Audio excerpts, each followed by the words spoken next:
Mestský súd Bratislava 4 vyhovel 4 policajtom, ktorých minister vnútra Matúš Šutaj Eštok suspendoval napriek tomu, že sú tzv. Chránenými oznamovateľmi. Návrh ďalších 3 suspendovaných policajtov súd zamietol pre nedostatok právomocí. Čo bude nasledovať? Majú mať vôbec policajti k dispozícii tzv. Ochranu oznamovateľov? A kedy by sa mohol ústavný súd vyjadriť k tomu, či bolo odpočúvanie vyšetrovateľov Národnej kriminálnej agentúry v poriadku? Odpovie Peter Kubina, partner advokátskej kancelárie Dentons, ktorá stíhaných policajtov zastupuje. Dobrý deň, pán Kubina. Dobrý deň, prajem. Prečo vlastne vaši klienti dostali ten status chránených oznamovateľov? Dostali ho preto, lebo v určitom momente vypovedali o trestnej činnosti, aj oznámili trestnú činnosť, ktorú nemohli oni vyšetrovať, pretože bola namierená proti ním. To je možno aj odpoveď na otázku, že či by policajti mali mať alebo nemali mať tú ochranu. Tak často sa o tej téme diskutuje a tu treba podľa mňa rozlišovať jasne, že či ten policajt, či je to trestná činnosť, ktorú ten policajt zistí z nejakého zdroja, z trestného oznámenia alebo teda niekto z nejakých operatívnych zdrojov, ale sa ho nijako netýka. A túto trestnú činnosť on buď vyšetruje, alebo ju postupí kompetentným príslušným policajtom na vyšetrenie. A potom je trestná činnosť, ktorej je ten policajt sám objektom, že on je obeťou, alebo teda voči nemu tá trestná činnosť smeruje, na ňom bola spáchaná. A v tom prípade ju samozrejme vyšetrovať nemôže, už len preto, že je zaujatý pre pomer k veci. A v takýchto prípadoch má jednak právo, ale aj povinnosť v niektorých prípadoch ju oznámiť, tú trestnú činnosť, a potom následne vypovedať ako svedok o tej trestnej činnosti. No toto je presne ten prípad, že išlo o podozrenia z trestnej činnosti, ktoré oni síce nadobudli pri svojej práci, avšak oni ich nemohli sami vyšetrovať, pretože sa týkali nich samých, smerovali proti nim. Tak vlastne v tejto situácii vypovedali ako svedkovia a podali trestné oznámenie. A teda toto, alebo časť tých podozrení, väčšia časť tých podozrení je predmetom tej kauzy, ktorá je vo verejnom priestore známa pod slovom rozuzlenie a pod názvom týmto. A vlastne ochrana bola poskytnutá na základe toho, že teda dali takéto trestné oznámenie, respektíve vypovedali o takéto trestnej činnosti. Pričom vypovedali či už proti osobám alebo proti záujmom osôb, ktoré sa im aj verejne vyhrážali, že keď sa napríklad po voľbách dostanú k moci, tak s nimi zatočia, vyhodia ich, zbavia ich dôchodkov, výsluhových a podobne. Od začiatku sa naprieč s názorovým spektrom, vy ste to už naznačili, diskutuje práve o tom, že či by policajti mali mať tú ochranu, či im nejak prislúcha alebo svedčí. Ten rozdiel, ak vás teda chápem, je ten zásadný v tom, že či je to trestná činnosť, o ktorej sa dozvedia a nesmeruje proti ním, alebo o ktorej sa dozvedia a smeruje proti ním. Tak. To je ten rozdiel. Pričom treba povedať ešte toto, že celý ten systém ochrany oznamovateľov, aj ten zákon, to nie je náš národný vynález, to pochádza je to vlastne implementácia smernice Európskej únie. A táto smernica vlastne neustanovuje žiadne takéto výnimky, že by sa tá ochrana nemala vzťahovať práve na policajtov. Tá smernica poskytuje tú ochranu v zásade všetkým, ktorí sa dostanú do pozície oznamovateľa, pričom je veľmi úzka jedna výnimka, ktorá sa týka národnej bezpečnosti na základe obstarávania technológií a celkovo vybavenia, ktoré vlastne je v utajených režimoch, ktoré sa musí obstarať v utajených režimoch, napríklad odpočúvacie systémy a podobne. Čiže inak povedané, môže byť vyňatý z tej smernice, keby oznamoval nejakú korupciu pri obstarávaní napríklad niečo takéhoto. Ale inak sa vzťahuje na všetkých štátnych zamestnancov. A aj slovenský zákon tomuto zodpovedá, sú z neho vyňatí, respektíve obmedzená pôsobnosť zákona, že nie celý zákon, ale iba jeho časť sa vzťahuje na príslušníkov, myslím, že SIS, vojenské spravodajstvo NBU a ešte je to nejak obmedzené aj vo vzťahu k vojakom profesionálnym, ale nikto nie je zo zákona vyňatý úplne a policajti nie sú súčasťou žiadnej takéto výnimky, čiže policajti, na policajtov sa vzťahuje v celom rozsahu. Keď ste spomínali tú európsku smernicu, tak vlastne hovoríte o článku 3 a okrem teda národnej bezpečnosti a utajovaných skutočností je tam aj výnimka, že táto, ja to odcitujem, touto smernicou nie je dotknuté uplatňovanie práva Únie ani vnútroštátneho práva týkajúce sa pravidiel trestného konania. Nie je práve toto tá výnimka, ktorá pointuje časť toho názorového spektra, že predsa, keď sa vyšetrovatelia niečo v rámci trestného konania dozvedia a oznámia to, tak sa to netýka? To je tá ochrana toho? Toto myslím, že tak nie je, pretože to sú pravidlá trestného konania a to je niečo iné. To nehovorí o osobnom alebo personálnom rozsahu osobnej pôsobnosti tej smernice, ale vecnej. Čiže tým chce smernica povedať to, že nezasahuje do toho, ako si členský štát upraví vlastne trestný poriadok, že nástroj na oznamovanie trestnej činnosti, že ako sa začína trestné konanie, kto ho môže začať, kto ho môže viesť, vlastne celé prípravné konanie je súdne konanie. Do tohto smernica nezasahuje.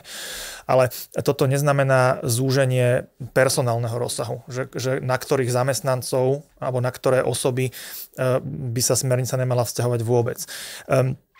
Napokon aspoň z mojich skúseností, lebo my ako kancelária zastupujeme aj viacerých ďalších oznamovateľov, nie len teda z tejto skupiny, ale aj iných, ktorých mená a tváre teda nie sú nejako známe. A môžem povedať na základe skúseností s doterajším uplatňovaním toho zákona, že veľká väčšina prípadov whistleblowingu pochádza z verejného sektora, pretože k tým situáciám, ktoré k tomu vedú, tak dochádza vo veľkej väčšine prípadov práve vo verejnom sektore. Takže chcem tým povedať, že vyňať nejakú veľkú skupinu zamestnancov verejného sektora, respektíve štátnych zamestnancov spod režimu ochrany, by vlastne túto ochranu tak povedať znefunkčnilo.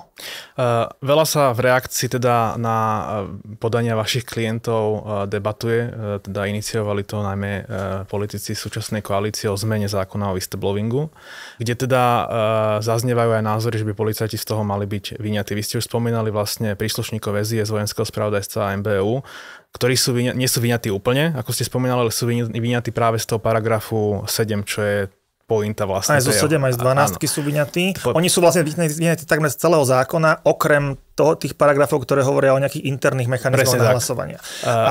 No? Nie je ich postavenie podobné ako príslušníkov v zásade ozbrojených zborov ako polície? Nakoniec aj ich v zásade personálny vzťah upravuje podobný zákon. Nie je.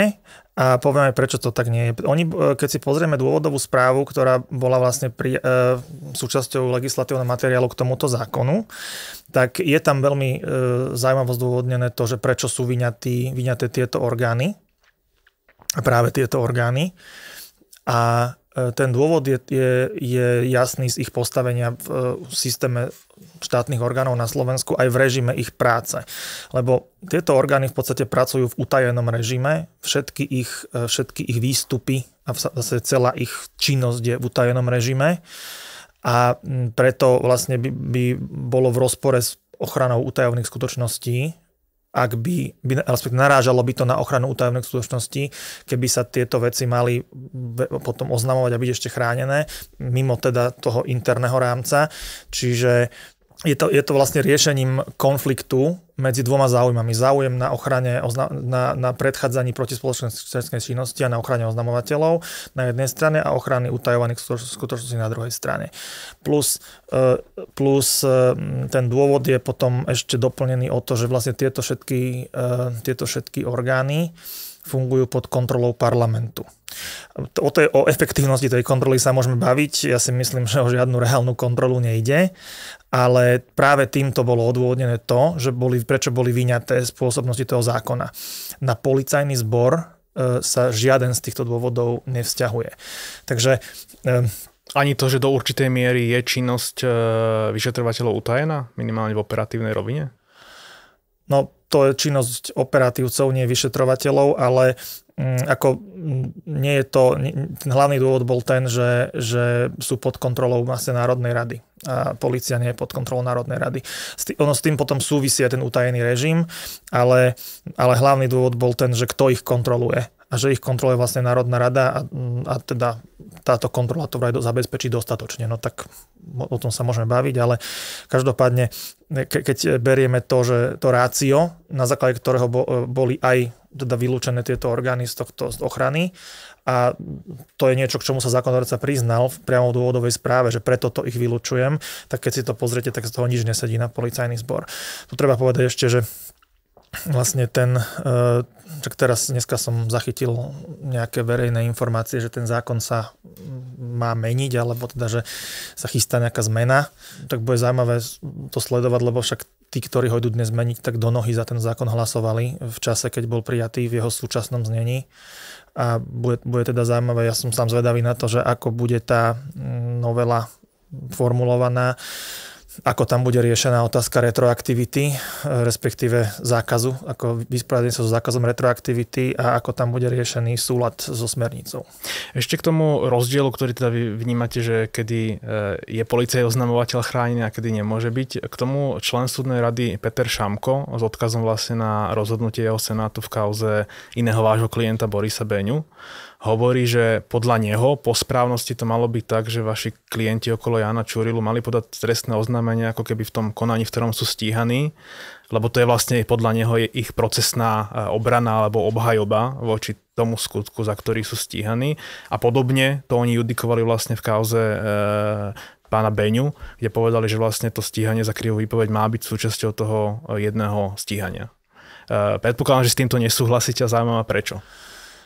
Lebo to je vec obhajoby, že akým spôsobom tieto veci namieta. Ja pokiaľ ma pamäť neklame, tak tam nejaké trestné oznámenia aj boli podané, ale nebolo podané nejaké komplexné. Bolo podané trestné oznámenie čiastkovo. Myslím, že to sa týkalo krivej výpovede svedka pána Kalavského. A keď spomíname prípad Borisa Beňu, teda, ktorý citujete, z ktorého ste spomínali rozhodnutie pána sudcu, tak tam išlo práve o takýto prípad, že išlo o trestné oznámenie za krivú výpoveď. To je niečo iné, pretože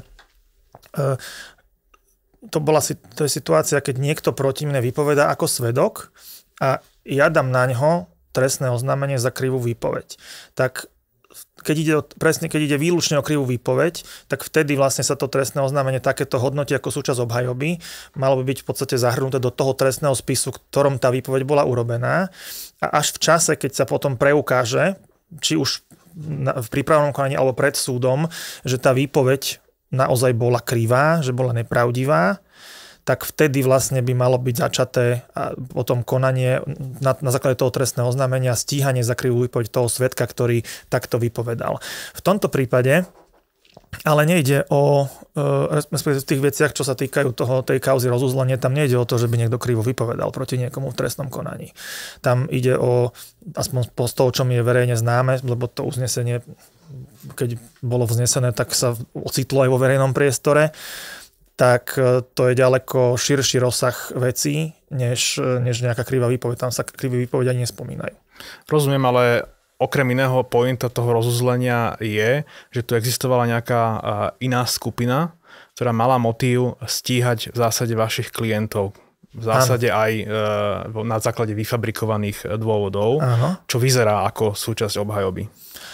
No, na prvý pohľad možno áno, ale keď si predstavíme, že ak teda by sme pripustili a asi keď tí ľudia o tom vypovedajú, tak s tým pracujú ako s pravdivou informáciou, respektíve s relevantnou informáciou, tak teraz si predstavte, že máte vedomosť o tom, že áno, toto vaše stíhanie je zorganizované je vlastne výsledkom nejakej trestnej činnosti, ktorú zosnovala nejaká skupina, ktorá je za tým.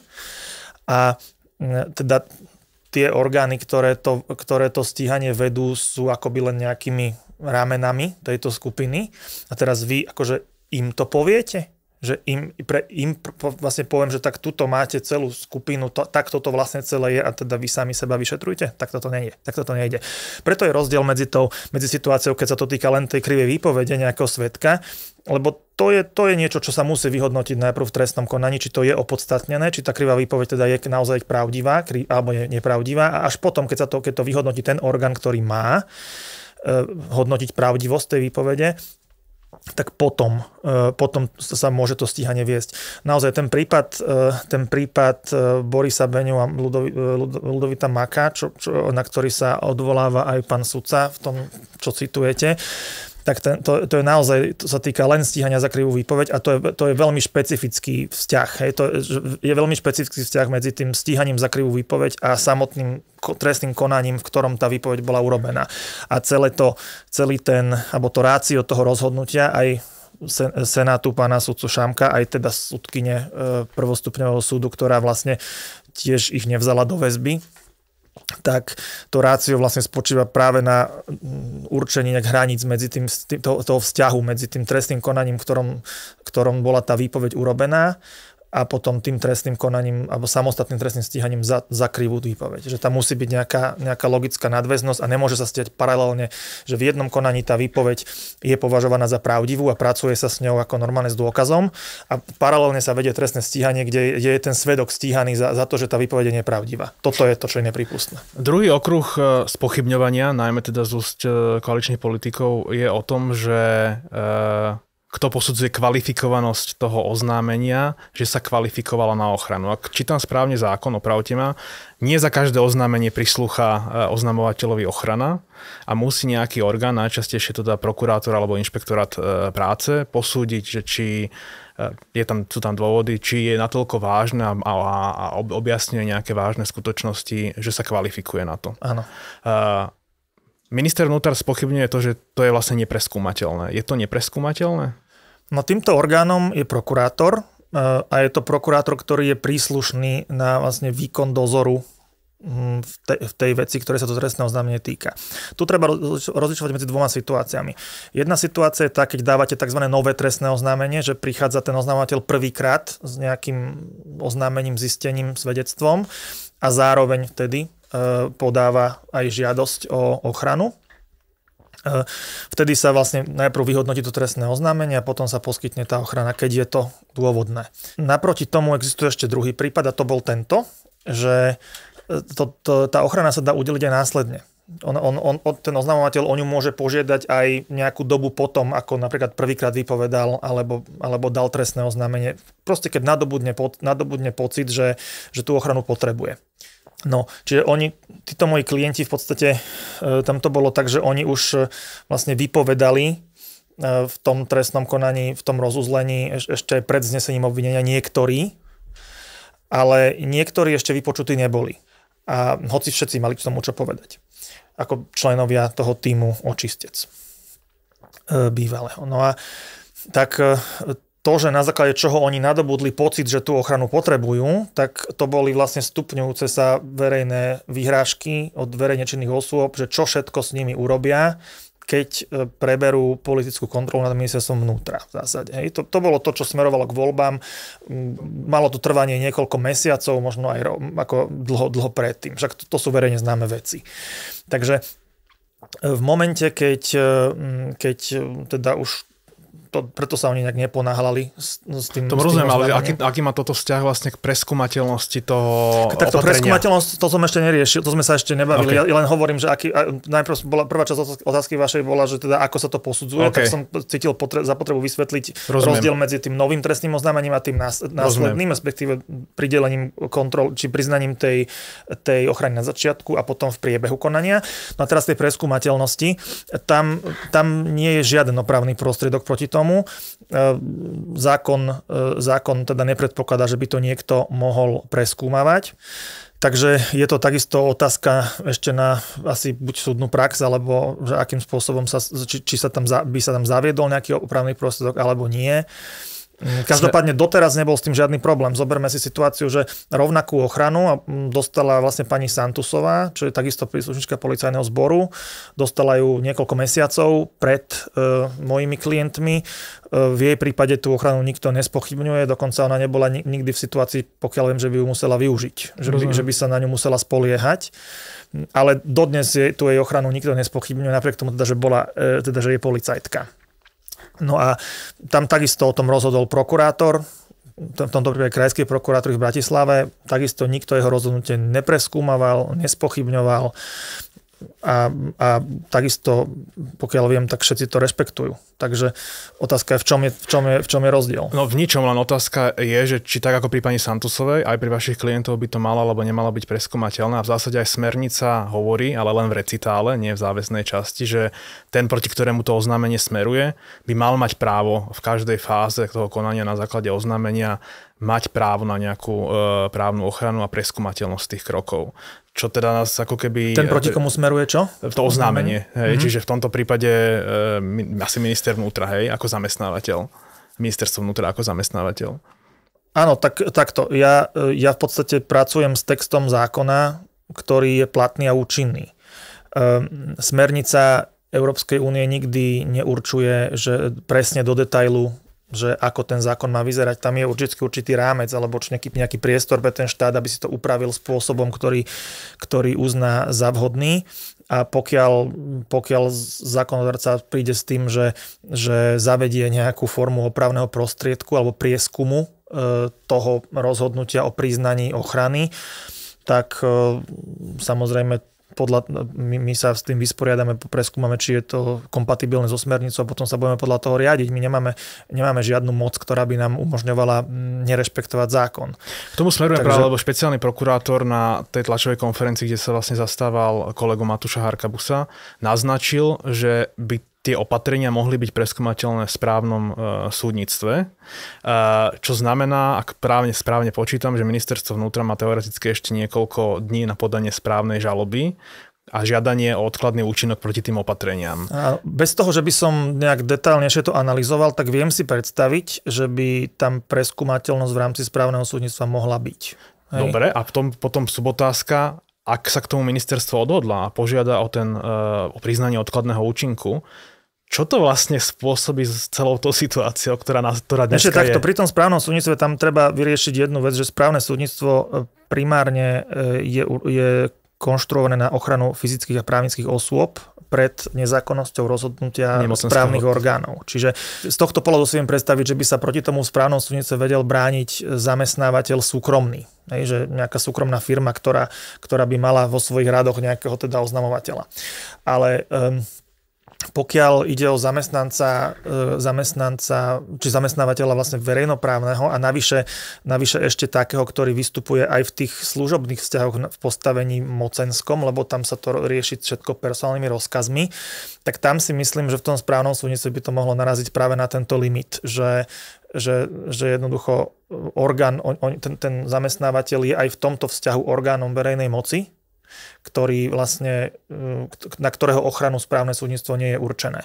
Vo všeobecnosti si to predstaviť viem, ale keď zamestnávateľ je vlastne že koná mocensky, z pozície orgánu verejnej moci aj v pracovnom právnom vzťahu alebo služobnom vzťahu, tak vtedy to môže naraziť na problém. A tá druhá otázka bola? Hypoteticky, ak by súd skonštatoval správny, že má právomoc rozhodnúť o žalobe proti tým opatreniam o priznaní statusu a priznal žalobe odkladný účinok, čo to vlastne spraví s celou situáciou, ktorá dneska je? Lebo dneska sú tie opatrenia teda účinné a práve sú jedným zo zásadných podkladov neodkladných opatrení.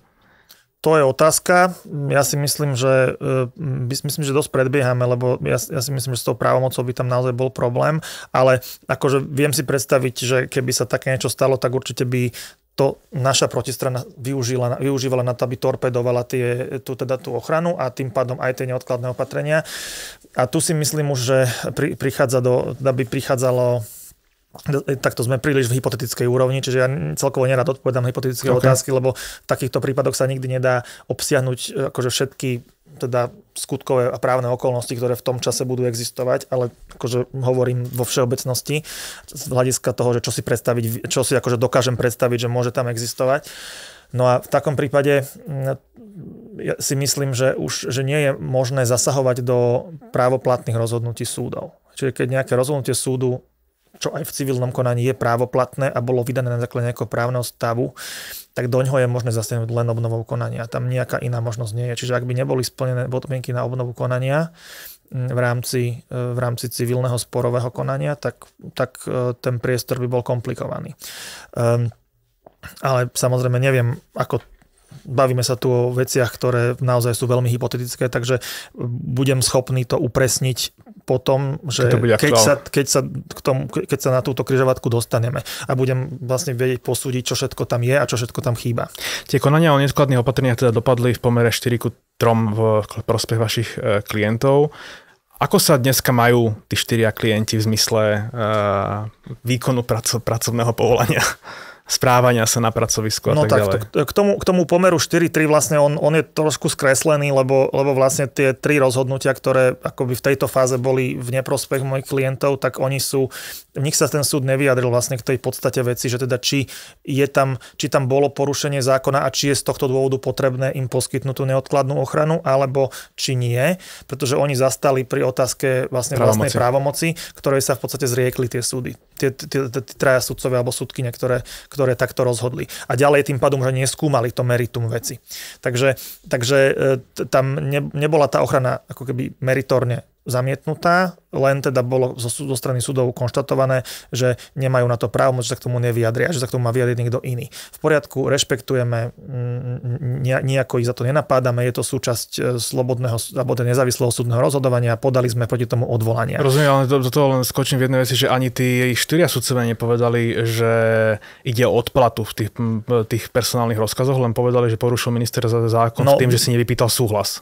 Áno, a my sme ani nežiadali, aby súd potvrdil, že išlo o odplatu, pretože pritom tá ochrana funguje tak, že zamestnávateľ má požiadať o ten súhlas a v tom konaní pred úradom tam sa preukazuje, či išlo o odplatu, pričom dôkazné bremeno na tom zamestnávateľovi. Je tam zákonná domnienka, že teda išlo o odplatu, pričom on musí preukázať, že to tak nebolo. No a toto konanie nebolo využité, čiže táto prezumpcia v zásade platí, lebo nebolo preukázané zákonným spôsobom, že nešlo o odplatu. Ale my sme ani nežiadali po súdoch, aby išli do detailov tohto. My sme len načrtli, že teda ako teda to bolo, prečo si myslíme a prečo tvrdíme, že išlo o odvetné opatrenie a nebol preukázaný opak. A nám to bolo naozaj postavené len na tom, že minister mal mať súhlas a nemal ho, pretože on ani nepožiadal.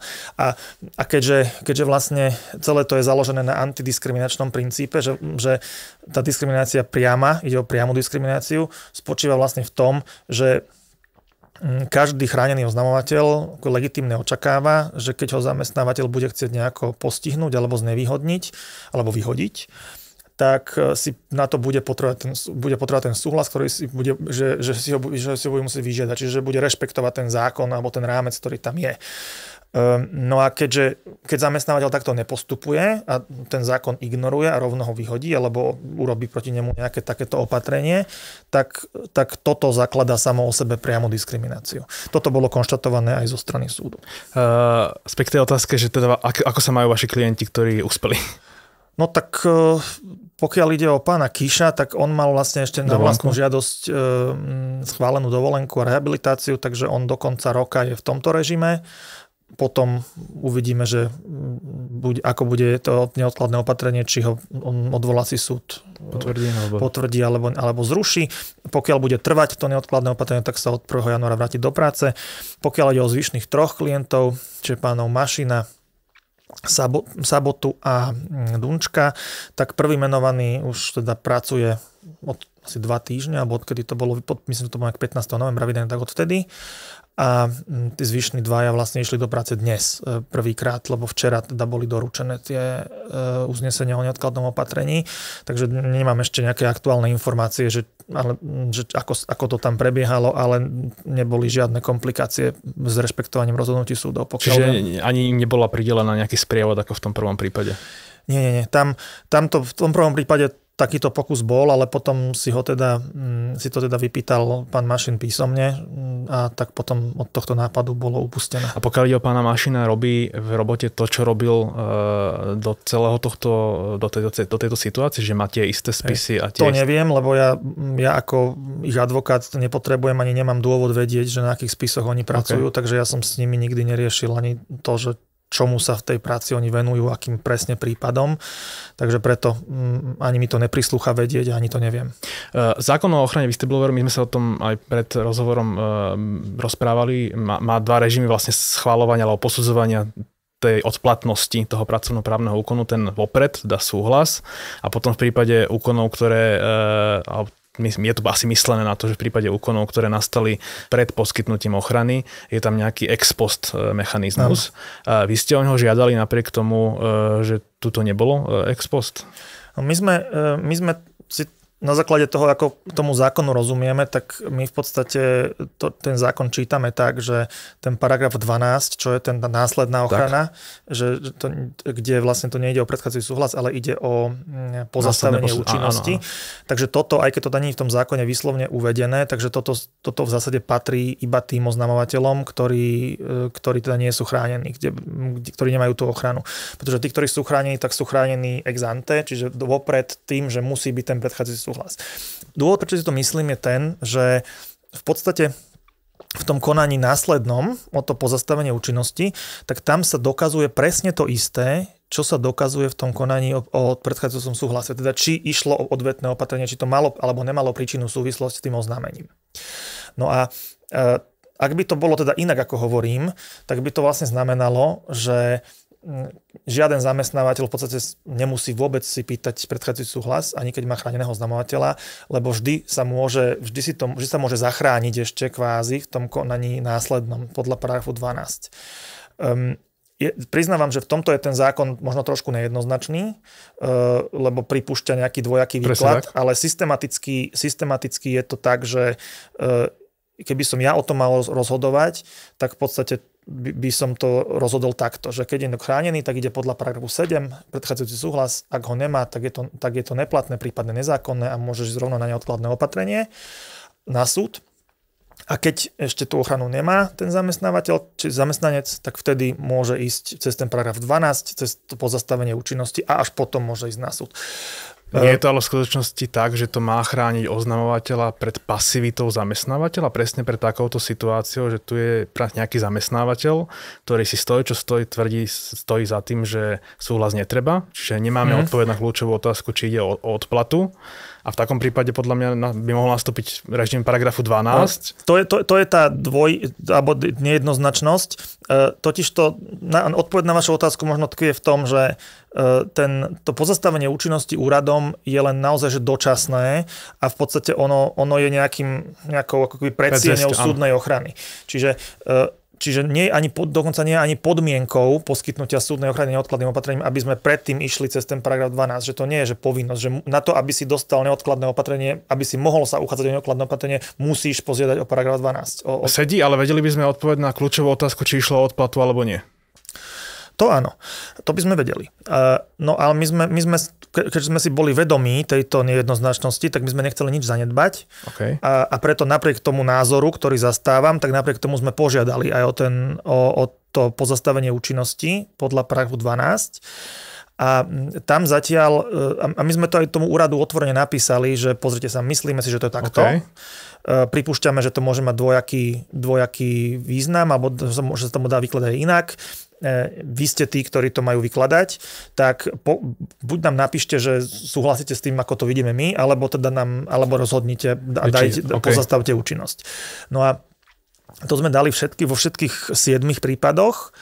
A zatiaľ bolo rozhodnuté v jednom prípade, konkrétne u pána Kiša, a tam tá účinnosť pozastavená nebola, tam mu to úrad nepozastavil, pričom zdôvodnil to primárne tým, že on už dostal neodkladné opatrenie od súdu a vlastne tým pádom by to rozhodnutie zo strany úradu ako k ničomu ďalšiemu neviedlo, lebo by dostal tú istú ochranu, ktorú už má. A ako s tým sa dokážem stotožniť. Uvidíme, ako s tým úrad naloží v tých ďalších ostatných prípadoch, kde nebolo vydané neodkladné opatrenie. Teraz už na základe toho pána Kiša viem predvídať, ako to bude vyzerať v prípade tých 4. Predpokladám, že asi úrad povie, že má právo moc asi rozhodovať. To neviem fakt. Musíme počkať na to. Viem teda, alebo očakávam, že minimálne u tých ďalších 3, ktorí dostali neodkladné opatrenia od súdu, tak minimálne tam to bude rovnako ako v prípade pána Kiša, že nevyhovujú tej žiadosti, pretože by to bolo duplicitné a vlastne neúčelné už pozastavovať účinnosť niečoho, čo už je v zásade pozastavené neodkladným opatrením. No uvidíme, ako sa s tým úrad vysporiada pri tých zvyšných 3, ktorí teda neodkladné opatrenia na teraz nedostali. Neviem vylúčiť, že aj tam im to zamietne alebo nevyhovie tej žiadosti. Úrad sa rozhoduje v tomto slobodne, takže my to budeme rešpektovať a v podstate tú žiadosť sme tam dávali ani nie tak preto, že by sme očakávali, že k tomu pozastaveniu dôjde, keďže ten názor máme taký, aký máme, ale ide skôr o to, aby sme mali vykázané, že sme nič nezanedbali a aby sme dosiahli nejaký ten výklad, aby sme ho získali a aby sme vedeli, ako postupovať treba aj v budúcnosti. Rozumiem. Premýšľal som, ako čo najviac poslucháčom a divákom zjednodušiť tému, teda debatu o právomoci a trocha teda dlhšie antre k tej otázke. Budem hovoriť o príklade iného rozhodnutia, iného neodkladného opatrenia, predpokladám, ktoré poznáte. Ide o rozhodnutie sudkyne Ivany Fekete z roku 2020 proti personálnemu rozkazu Zboru väzenskej a justičnej stráže tiež v rámci výstebloving ochrany. A ona vlastne dostala podobne koncipovaný návrh, ako ste koncipovali vy. Nepoznám to konanie. Okay, zatiaľ, takže... Dobre, tak budem detailnejší.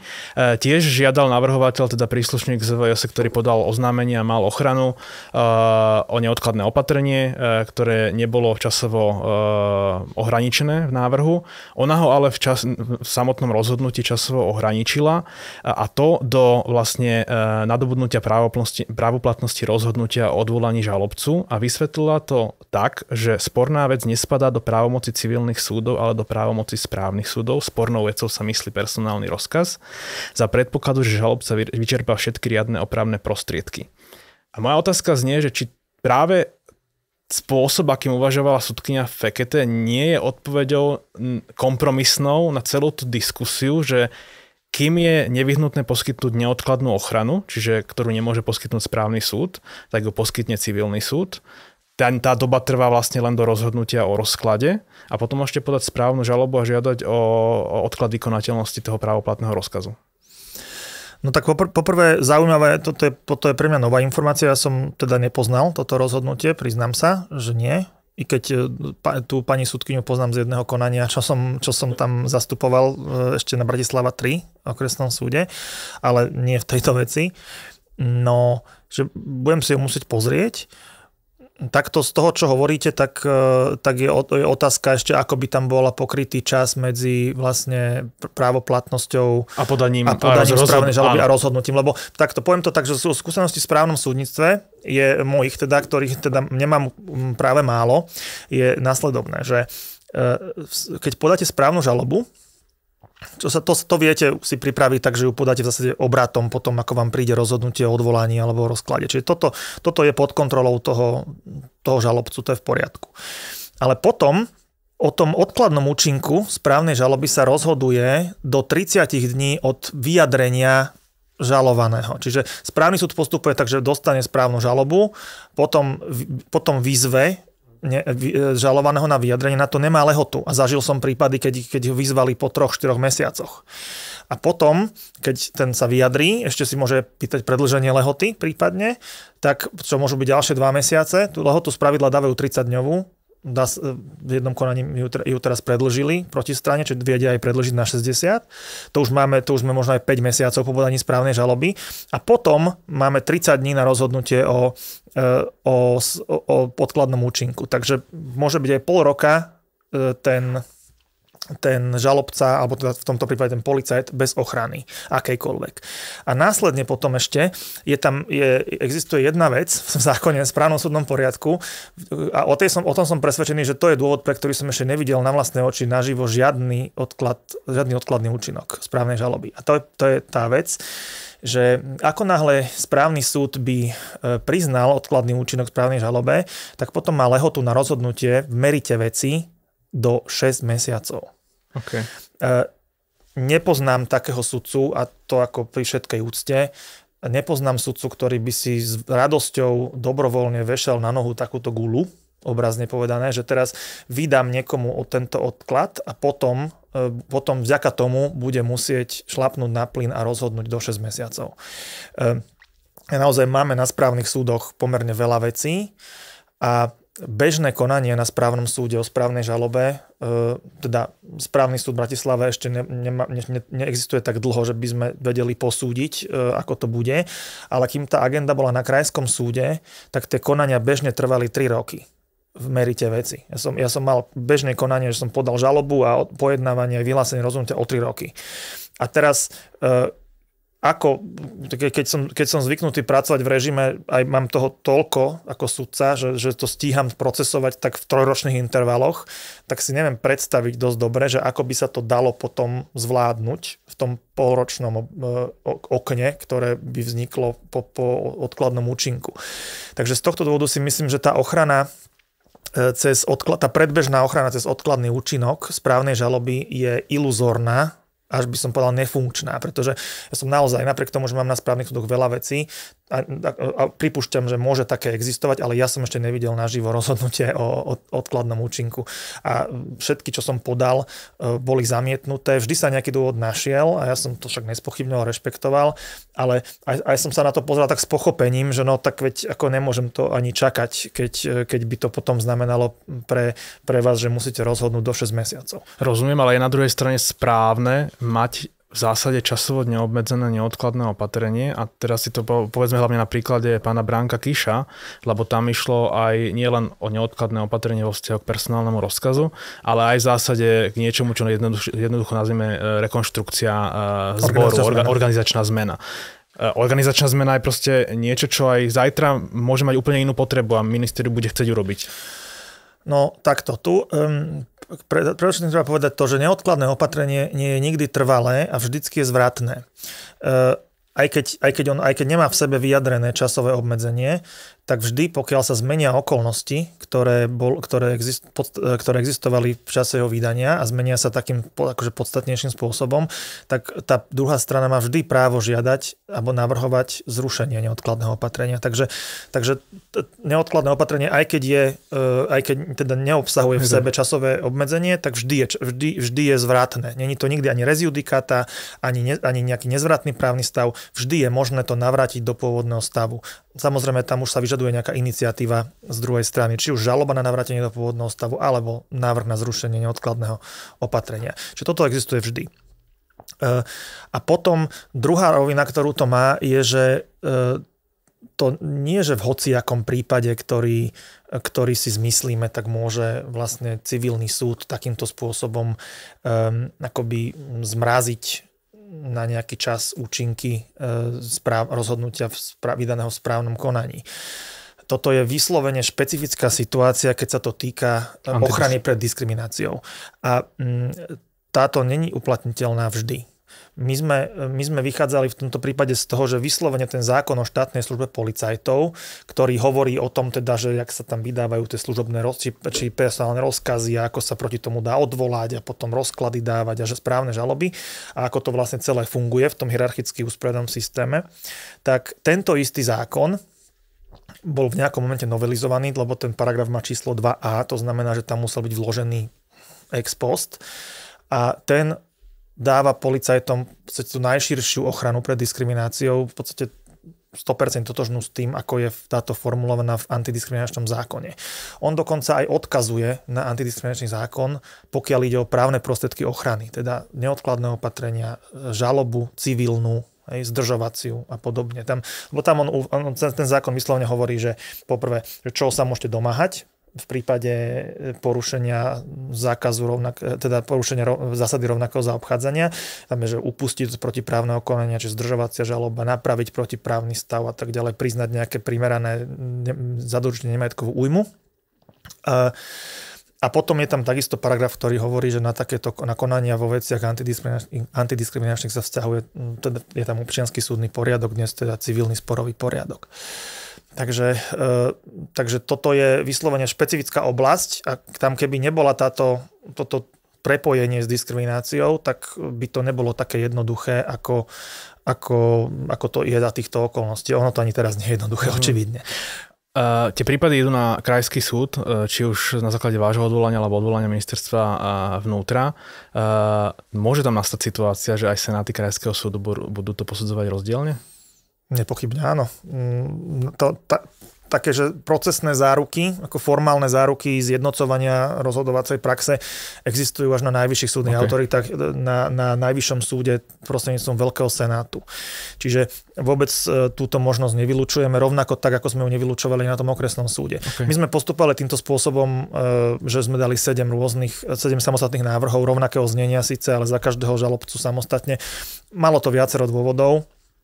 Jeden z tých dôvodov bol aj ten, aby sme v zásade predišli nejakým excesom, že keď by ten súd akože uletel jedným alebo druhým smerom, tak aby sa to skorigovalo, aby ten výsledok, ktorý sa dosiahne na tom prvom stupni, mal čo najvyššiu mieru legitimity.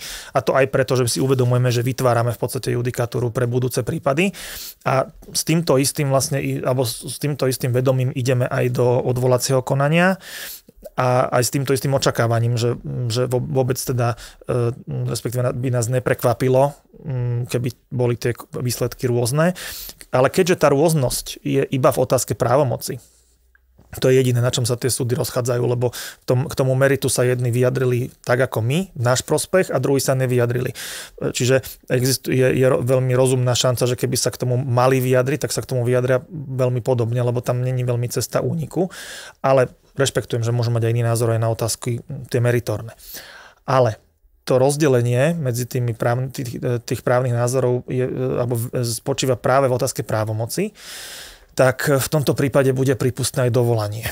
Napriek tomu, že ide o neodkladné opatrenie, ale keďže ide o neodkladné opatrenie, ktoré nie je súčasťou konania vo veci samej, ale v podstate konzumuje vec samu, respektíve upravuje trvalo pomery, alebo na neurčito pomery medzi stranami, tak pri tomto type neodkladného opatrenia je prípustné dovolanie, a to konkrétne z dôvodov zmätočnosti, čo znamená prakticky to, že poviem tak, že keď krajský súd by rozhodol v náš prospech, či už v jednom alebo vo všetkých tých prípadoch, tak ministerstvo bude mať právo podať dovolanie z toho dôvodu, že keď by namietali, že vec nepatrila do právomoci civilných súdov.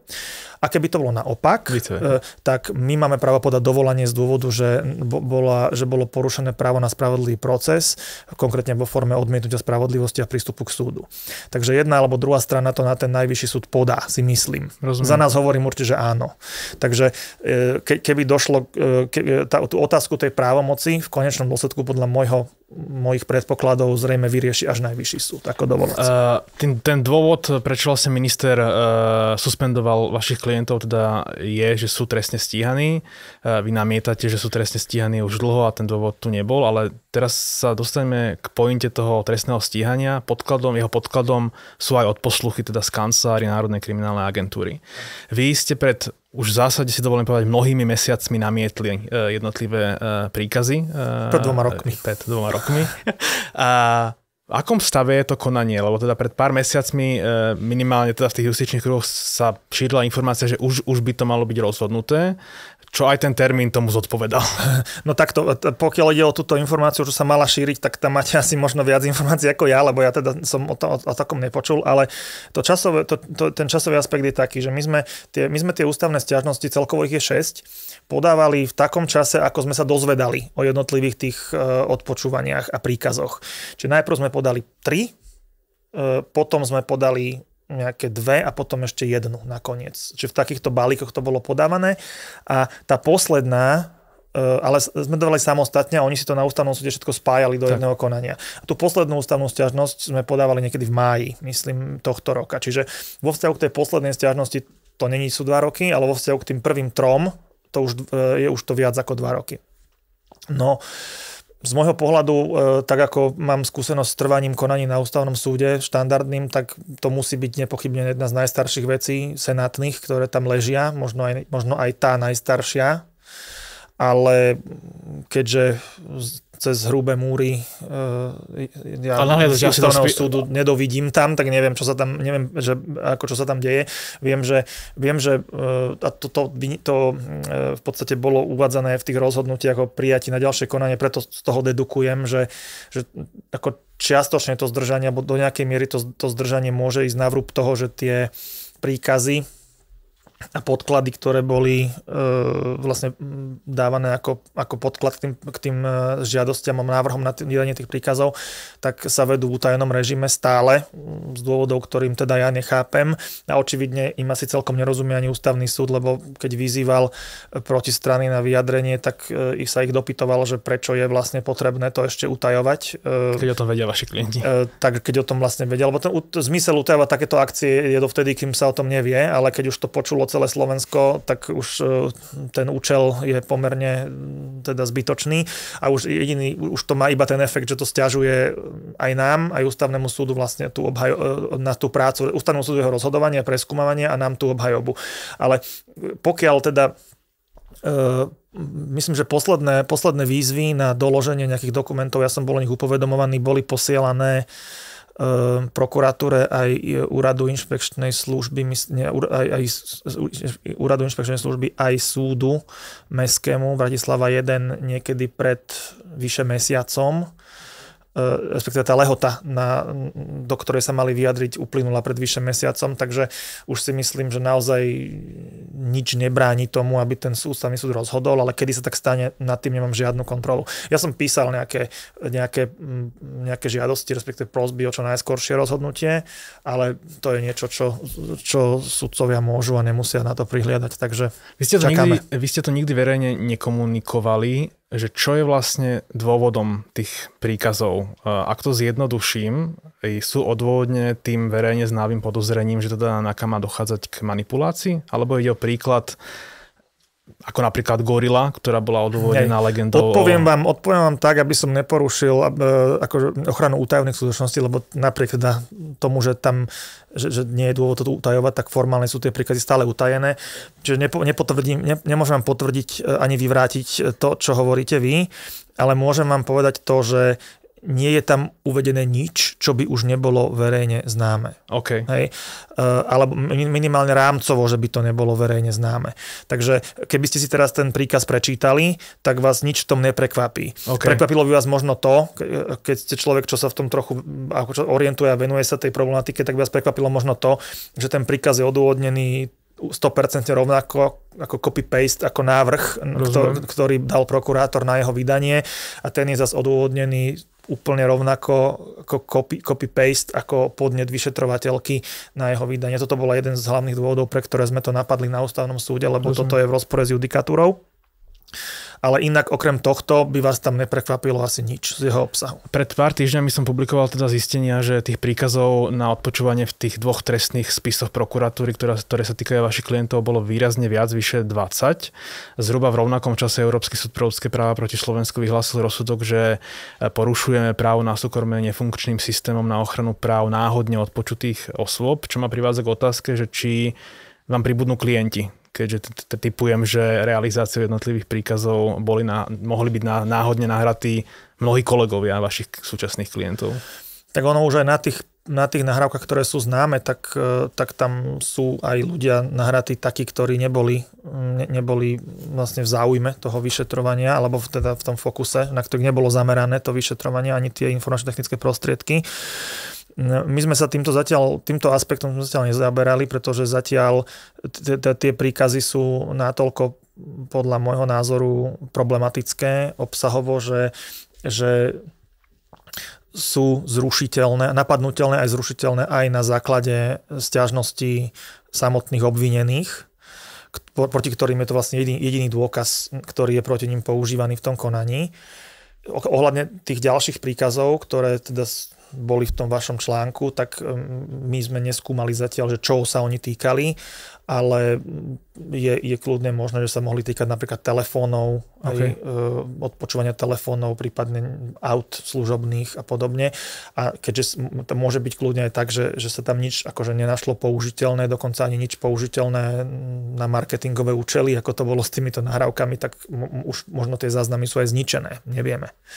Takže ale je ako keby korektné povedať, že ešte sa môžu objaviť ďalší ľudia, ktorí budú chcieť podávať ústavnú sťažnosť v súvislosti s odpočúvaním kancelárii. Nedá sa to vylúčiť, lebo naozaj nevieme, čo sa týkajú tie záznamy. A my keď sa dostaneme k tomu, že sa začneme o to nejak zaujímať, tak nie je to samozrejme vylúčené, ale tie dôkazy alebo tie záznamy, ktoré sú používané ako dôkaz v trestnom konaní, to sú tie teda nie že obsahovo, ale to sú procesne sú to tie najproblematickejšie, pretože tie nám reálne škodia. Tie, o ktorých nevieme, tak zatiaľ, ako sa hovorí, čo oko nevidí alebo ucho nepočuje, to srdce nebolí, ale tie nám zatiaľ procesne nejako neškodia, tak tie sme zatiaľ nemali dôvod skúmať. Čo ja si myslím, že v čom je ten problém aj nedostatku tej ochrany súkromia je to, že vlastne pokiaľ sa tá osoba, ktorá bola odpočúvaná, či už cielene alebo náhodne, tak ona sa vlastne, pokiaľ nie je obvinená zároveň, alebo sa to nedostane do nejakého trestného spisu a z neho sa to od niekoho nedozvie, tak sa vlastne vôbec nedozvie o tom, že bola predmetom takýchto krokov zo strany štátu. A pokiaľ nevyvinie iniciatívu nejakú takú dosť zásadnú, aby sa o tom dozvedela a zistila, pričom určite jej to nebudú ponúkať tieto informácie ako na zlatom podnose. Takže tuto si myslím, že máme čo doháňať, aby to bolo nejak civilizované, že vlastne keď sa nejaké odpočúvanie skončí, tak by mali všetky dotknuté osoby byť nejakým spôsobom informované, aby sa mohli brániť, aspoň ex post. V roku 2019 ešte váš vtedajší kolega Daniel Lipšic, súčasne teda špeciálny prokurátor, myslím, že pre televíziu Markiza sa vyjadroval o gorile, že napriek tomu, že tie súhlasy, lebo v tom prípade išlo spravodajské odposluchy, boli zrušené ústavným súdom, tak on je presvedčený, že sú použiteľné na trestné konanie naďalej. Neobávate sa, že, a to je taká paradoxná situácia možno, že tento právny názor preberie krajská prokuratúra? Tak ja si myslím, že použiteľné nie sú. A pokiaľ mi je známe, čo som mal možnosť sa dozvedieť, alebo čo som teda mal možnosť si prečítať, tak ja si nemyslím ani to, že by ich používala reálne ako dôkazy aj v tej gorile tá špeciálna prokuratúra. Okay. Pokiaľ viem, teda tá nahrávka asi nebola zničená, hej, ale nemyslím si, že je používaná ako dôkaz v trestnom konaní. Takže ja si myslím, že to je na veľmi tenkom ľade a ja teda nezdielam ten názor, že by to bolo použiteľné. Ja si myslím, že to je nepoužiteľné.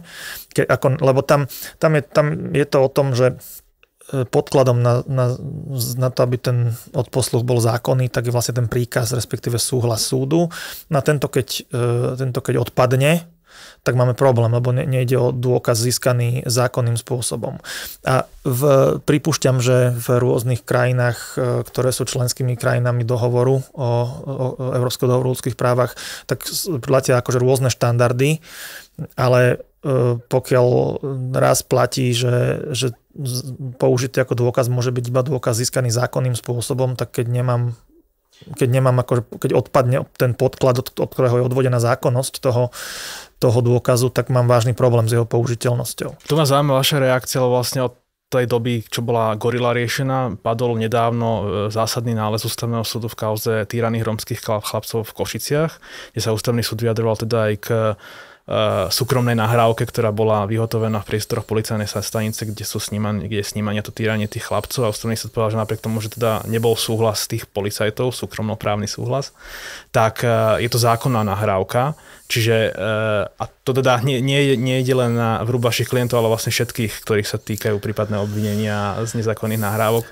Nesmeruje odborný diskurs k legitimizácii nezákonných nahrávok? Tam ešte treba rozlišovať podľa mňa medzi tým, či ide o súkromnú nahrávku, alebo ide o nelegálnu nahrávku vyrobenú štátom. Hej. Keď si ja niekoho nahrám ako týra niekoho, alebo ako moju blízku osobu, nahrám si to zase na svoju vlastnú ochranu, alebo na ochranu tej mojej blízkej osoby, tak tam ten záujem na rešpektovaní toho súkromia ide toho páchateľa v zásade ide do úzadia. Hej. A to je niečo, čo je v podstate, že nahrávate niekoho, ak niečo pácha. A to je tiež iná kvalita, ako keď nahrávate niekoho paušálne a náhodou zistíte, že že za 4 mesiace, čo ho nahrávate, tak jednu hodinu niečo robil. Čiže Toto je tiež niečo, čo sa podľa mňa musí skúmať, ale hlavný rozdiel je v tom, že nemôžeme porovnávať súkromnú nahrávku, ktorá je zhotovená za takýchto okolností, že naozaj niekto, kto je naozaj v slabšej pozícii voči tomu štátu, tak si vlastne nahráva ten štát, ako zneužíva svoju moc na ňom alebo na jeho blízkej osobe. A to je na jednej strane a na druhej strane porovnáva to so situáciou, keď ten štát nahráva svojho občana nelegálne. Posledných pár záverečných otázok mňa veľmi zaujal rozhovor pani Jarmily Kotekovej v denníku N z takého toho ľudského pohľadu, ale zaujalo ma to aj v širšom kontexte. Ona tam hovorí, že ich manžel teda pripravuje v rámci vojny v polícii na domovú prehliadku, že im môžu zastreliť psa, že si treba ľahnúť na zem, lebo inak ich tí policajti na tú zem capia. Pred pár mesiacmi vlastne Európsky súd pre ľudské práva prijal 2 sťažnosti, myslím, že Jaroslava Haščáka a Barbory Brhelovej, ktoré súviseli práve s okázalými a ostentatívnymi zásahmi. Aj ten samotný zásah proti pánovi Kotekovi bol rozhodne ostentatívny. Ale tá moja otázka je, že neprispel do určitej miery aj vaši klienti počas ich pôsobenia v posledných rokoch k tomu, že tie zásahy sú také, že vlastne muž povie manželke, že priprav sa na to, že ťa policajti hodia o zem. Nakoniec aj v tej Gorile vlastne pri tom zásahu v Digital Parku myslím, že Jan Čurila zadržiaval Danu Arpášovu spoluobvinenú Jaroslava Haščáka.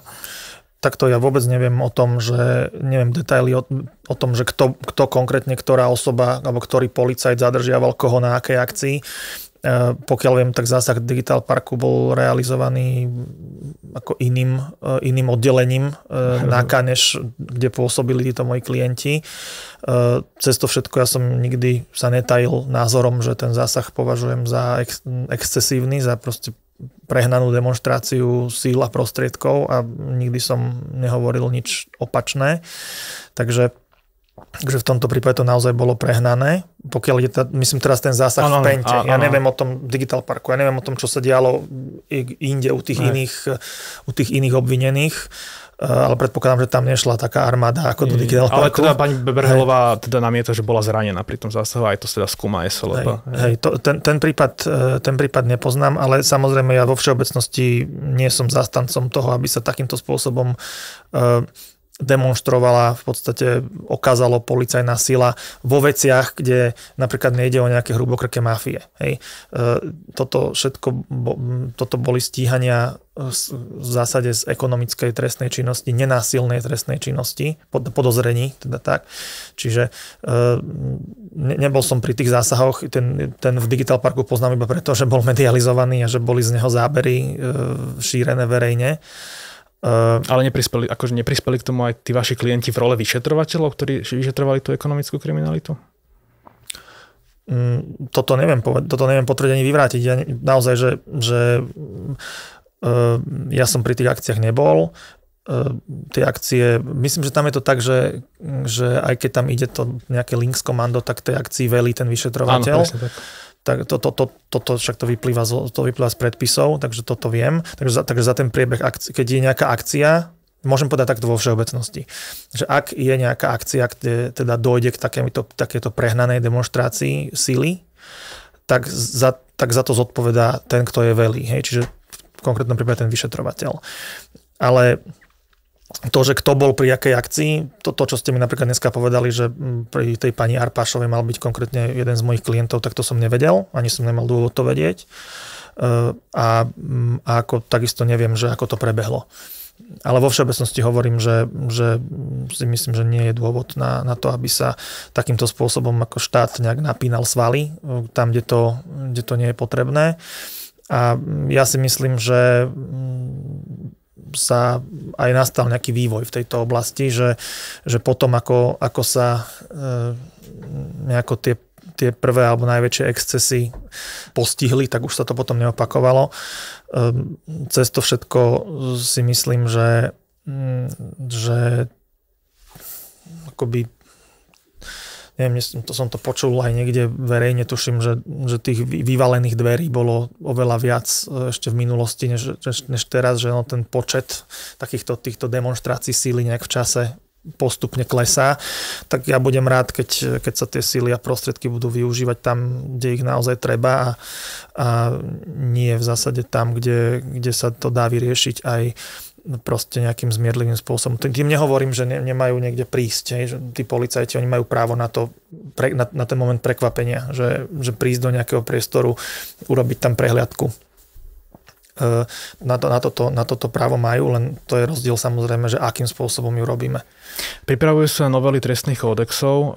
Váš klient Boris Beňa vlastne po tom, čo jeho spoluobvinení alebo spoluaktéri boli po prekvalifikovaní skutkov odsúdení Najvyšším súdom, dostali nižší trest za ten istý skutok, za aký on uzavrel v zásade nevýhodnú dohodu, povedzme to tak laicky. Snažili ste sa o obnovu konania, neúspeli ste. Mal by zákon aj v takýchto prípadoch umožňovať znovu otvoriť dohody, ktoré sú zjavne nespravodlivé? Tak ten náš prípad, my sme potom aj išli aj na ústavný súd, aj na SLP, už je to ukončené, neúspeli sme s tým. Preto je aj tá otázka zmeny zákona aktuálna. Áno, tak ono v podstate v tomto prípade to bolo veľmi špecifická situácia, preto si myslím, že ani tie súdy na to neboli úplne pripravené, lebo tu išlo naozaj o to, že či vlastne priznanie sa k nejakému skutku zahŕňa aj priznanie sa k právnej kvalifikácii toho skutku. A toto si myslím, že je trochu nešťastne nastavené, pretože vlastne sú situácie, kedy ten klient pravdivo pomenúva a priznáva, čo sa dopustil, ale v podstate aký to je trestný čin, tak to by mal posúdiť ako niekto iný. Hej? A v tomto prípade vlastne došlo k tomu, že boli traja spolupachatelia, jeden sa priznal, dostal za to, teda priznal sa k tomu v celom balíku, čiže aj súčasťou toho bola právna kvalifikácia, dostal nejaký trest. No a potom zvyšní dvaja spolupachatelia, ktorí sa nepriznali a ktorých teda činnosť bola v tom skutku bola o mnoho, by som povedal, vážnejšia ako tohto jedného, tak tí boli odsúdení za menej závažný trestný čin, ale rádovo menej závažný, čiže padli do pásma, že 0 až 4 roky trestnej sadzby, kdežto môj klient bol v pásme 3 až 8. No a v takomto prípade si myslím, že je priestor na to, aby keď sa toto stane, tak aby bolo možné skorigovať v mene spravodlivosti aj tú dohodu o vine a treste, pretože tá chyba tam nastala v otázke právnej kvalifikácie, nie v otázke skutkovej. Takže zatiaľ to tak nie je. Ja si myslím, že aj ten právny stav taký, aký máme, tak on tú obnovu reálne umožňoval. Dokonca si myslím, že to viem, že na ústavnom súde tam bolo aj jedno disentujúce stanovisko k tomu odmietnutiu tej ústavnej sťažnosti, kde teda jeden z ústavných sudcov sa aj, myslím, že dosť presvedčivo vyjadril, že prečo by to tak malo byť. Ale bola to pokiaľ viem novinka, že nikto ešte dosiaľ nežiadal o obnovu konania na Slovensku z tohto dôvodu. Tak uvidíme, že či budú ďalšie prípady, alebo či sa to nejakým spôsobom uprace. Každopádne tuto ešte treba povedať, že tí zvyšní, ešte toto nie je úplne uzavreté, pretože tí dvaja spoluobvinení ešte sú v dovolacom konaní a teda ešte sa to môže skončiť aj tak, že im to bude upravené, že im to ten dovolací súd tie tresty aj tú kvalifikáciu sprísni, ale to ja neviem. Nič viac tá téma by bola tak či tak aktuálna, lebo minimálne ten Najvyšší súd v riadnom odvolacom konaní ukázal, že sa to môže kvalifikovať aj miernejšie. Áno. A právoplatné to rozhodnutie je aj jedno, aj druhé, čiže len potom by zase mohol nastať ten problém opačný, že ak by sa stalo to, že my by sme dosiahli tú obnovu konania, tomu klientovi by ten trest zmiernili a následne by v dovolacom konaní voči tým spoluobvineným bolo zase im naspäť sprísnené, čo teda ešte nevieme, ako dopadne, tak potom čo by sa stalo, sa by mal právo na obnovu konania prokurátor, že teraz poďme to dať zase naspäť tam, kde sme boli. Hej, čiže má to svoje úskalia. Druhá otázka týkajúca sa vlastne novely a tiež istým spôsobom pána Beňu, preto sa vás ju pýtam, je otázka stransparentnenia dohôd s kajúcnikmi. Pán Beňa je v zásade spolupracujúci svedok. Bola tu novela, myslím, že Tomáša Tarabu. Predpokladám, že si ju Smer alebo táto koalícia osvoja. Neprospelo by to vlastne ako keby na to, že by sa oveľa ľahšie reagovalo na ten diskurs, že kajúcnici klamú, lebo majú skryté benefity? Napríklad v tom, že sú orgány činné v trestnom konaní slepé a hluché k niektorým menej závažným trestným činom. Ja ako advokát hovorím, že mne by vôbec takáto situácia neprekážala, že by sa to stransparentnilo. Čo môžem povedať za mojich klientov je to, že, a to myslím, že nebude popierať asi nikto, že moji klienti, ani jeden z nich nemal nič garantované. Čiže až v podstate, kým tá jeho vec nebola skončená, tak v podstate nemal nič ako keby zaručené, že určite ti sľubujeme, že dostaneš toto a toto. Napokon tak Boris Beňa ten mal tú dohodu v podstate najrýchlejšie, lebo tam rádovo bolo najmenej rozsiahla aj tá trestná činnosť, ku ktorej on spolupracoval, ale potom, keď si zoberieme napríklad Bernarda Slobodníka, tak on to sa na tom priživoval nejaký hejt, že on dostal nejakú podmienku nedávno v auguste, ale tá podmienka sa týkala nejakých 3 alebo 4 skutkov, 3 myslím, kde bolo začaté trestné stíhanie len preto, že on o tom prehovoril. Keby o tom neprehovoril, tak o tom nikto nevie.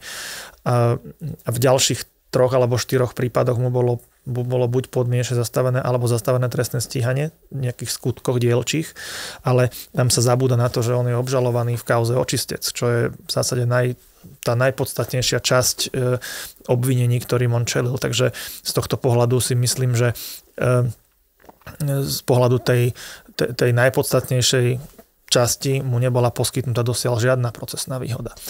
Takže toľko k tomu, ale cez to všetko mne by neprekážalo, keby existoval nejaký systém, ktorý by do toho niesol trochu viacej svetla, ale dodávam, že nemôže to byť také, že to ten inštitút znefunkční.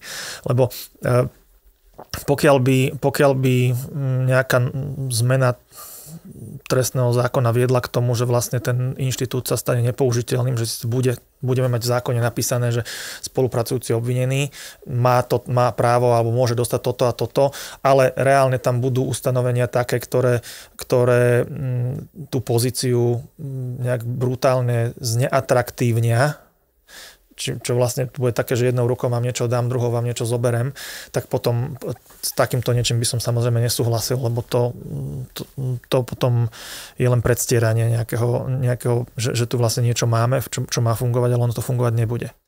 Posledná otázka, Daniel. A ešte k tomu poviem len tú vec, že treba si uvedomiť, že sú druhy trestnej činnosti, ktoré sa jednoducho nedajú vyšetriť bez spolupracujúcich obvinených a ja ten inštitút nepreceňujem, ale rozhodne ho ani nezatracujem a preto si myslím, že však uvidíme za chvíľu, keď sa zverejnia nejaké prvé paragrafové znenia, že aké úmysly má zákonodarca s týmto inštitútom a ja sa na to budem pozerať čisto profesionálne a vyslovene ma bude zaujímať, ako keby tá červená čiara bude len tam, aby to ten inštitút neznefunkčnilo.